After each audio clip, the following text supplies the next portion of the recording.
नमस्कार, मैं Meena Dochania, assistant professor SPC government college Ajmer. BSc part second, paper third, physical chemistry के chapter phase equilibrium में, या हम जिसे कहते हैं प्रावस्था साम्य। सबसे पहले हम ये बात करते हैं कि फेज रूल या प्रावस्था जो नियम है वो क्या होता है। फेज रूल या प्रावस्था नियम होता है कि किसी सिस्टम में एक या एक से अधिक भाग हो सकते हैं जो भौतिक रूप से स्पष्ट हों, संगठन में सब तरफ समान हो और जिन्हें यांत्रिक या मैकेनिक मेथड से पृथक किया जा सकता है। ऐसे तंत्र के किसी भी ऐसे भाग को प्रावस्था या फेस कहते हैं। प्रावस्था साम्य या फेस इक्विलिब्रियम किसे कहते हैं? जब एक से अधिक प्रावस्थाएं एक दूसरे के साम्य में होती हैं तो उसे हम कहते हैं प्रावस्था साम्य या फेस इक्विलिब्रियम। होमोजीनियस सिस्टम और हेटेरोजीनियस सिस्टम क्या होते हैं? यदि किसी तंत्र है उसमें एक ही प्रावस्था हो तो उसे कहते हैं होमोजीनियस सिस्टम। यानी होम गैस है, प्योर गैस का मिक्सचर है, प्योर सॉलिड का मिक्सचर है, प्योर लिक्विड का मिक्सचर है, तो इसे सिस्टम को हम कहते हैं होमोजीनियस सिस्टम या समांगी तंत्र। यदि एक से अधिक प्रावस्थाएं हैं तो उसे हम कहेंगे विषमांगी तंत्र या हेट्रोजीनियस सिस्टम।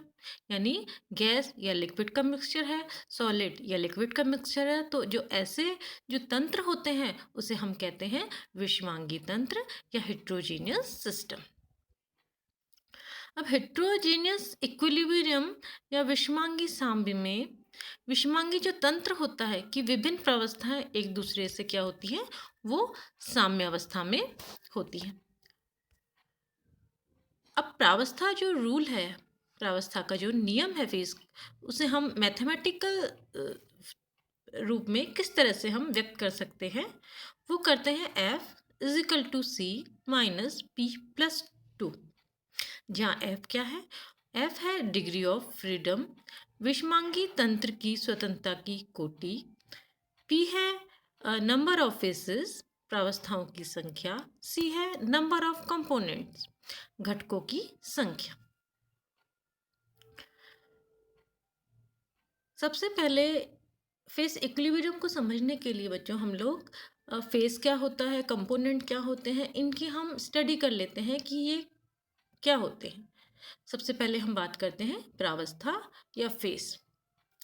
तंत्र के वे भाग जो समान संगठन वाले भौतिक रूप से सुस्पष्ट होते हैं प्रावस्था या फेस कहलाते हैं। प्रत्येक प्रावस्था की एक निश्चित सीमा रेखा होती है जिसे हम कहते हैं सीमा अंतरापृष्ठ या इंटरफेसेस कहलाते हैं। एग्जाम्पल देखते हैं हम लोग कि किस तरह से फेस की वैल्यू 1 होगी, किस तरह से फेस की वैल्यू 2 होगी और किस तरह से फेस की जो वैल्यू है वो 3 होगी। सबसे पहले हम बात करते हैं जब P = 1, यानी प्रावस्था 1 है, तो प्रावस्था 1 कब होगी? जब कोई भी हम लोग गैस का मिक्सचर लें, कोई भी सॉलिड का लें, कोई भी लिक्विड का लें, किसी भी जो पदार्थ का जो मिक्सचर लेते हैं उसमें जो सभी कंपोनेंट होते हैं वो एक दूसरे में मिक्स हो जाए या समान अवस्था में हो। एग्जाम्पल N2O2 और CO2 जो गैस होती हैं वो एक दूसरे में पूर्णतः मिक्स होती हैं, तो तंत्र के लिए जो P की वैल्यू होगी वो होगी 2। अब जो तंत्र के लिए होती है वो P की वैल्यू 2 कब होगी बच्चों? यदि हम जल और बर्फ का मिश्रण लें, जल क्या है हमारे पास? लिक्विड, और बर्फ क्या है? सॉलिड। तो स्पष्ट रूप से हमें क्या है, 2 प्रावस्थाएं दिखाई देती हैं, तो तंत्र के लिए वैल्यू हो जाएगी P = 2। और एग्जाम्पल से हम लोग क्लियर कर लेते हैं कि यदि 2 परस्पर अमिश्रित द्रव लें, यानी ऐसे द्रव लें जो एक दूसरे में मिक्स ना हो, जैसे क्लोरोफॉर्म और जल लिया, तो जल दोनों क्लोरोफॉर्म और जो जल होता है वो एक दूसरे में मिक्स नहीं होते हैं, इसलिए जो P की वैल्यू होती है, P की वैल्यू होती है P = 2। नेक्स्ट अगर हम बात करते हैं कि P की वैल्यू 3 कब होगी, जब भिन्न भिन्न ठोसों के मिश्रण में प्रत्येक ठोस की एक अलग प्रावस्था हो तो हम कहें पी की वैल्यू 3 हो सकती है। फॉर एग्जांपल लेते हैं, कैल्शियम कार्बोनेट का जब डिकम्पोज होता है तो जो प्रावस्था होती है वो 3 होती हैं। कैसे 3 होती हैं? कैल्शियम कार्बोनेट, कैल्शियम ऑक्साइड और कार्बन डाइऑक्साइड गैस, तो यहाँ पे पी की वैल्यू हो गई वो 3 हो गई। अब बात करते हैं घटक या कंपोनेंट्स की। साम्यावस्था में किसी तंत्र के घटकों की संख्या उन स्वतंत्र परिवर्तित अवयवों की न्यूनतम संख्या है जिसकी सहायता से तंत्र की प्रत्येक अवस्था की रासायनिक समीकरण द्वारा व्यक्त कर सकते हैं। एग्जाम्पल देखते हैं, बर्फ और जल और वाष्प तंत्र का। वाटर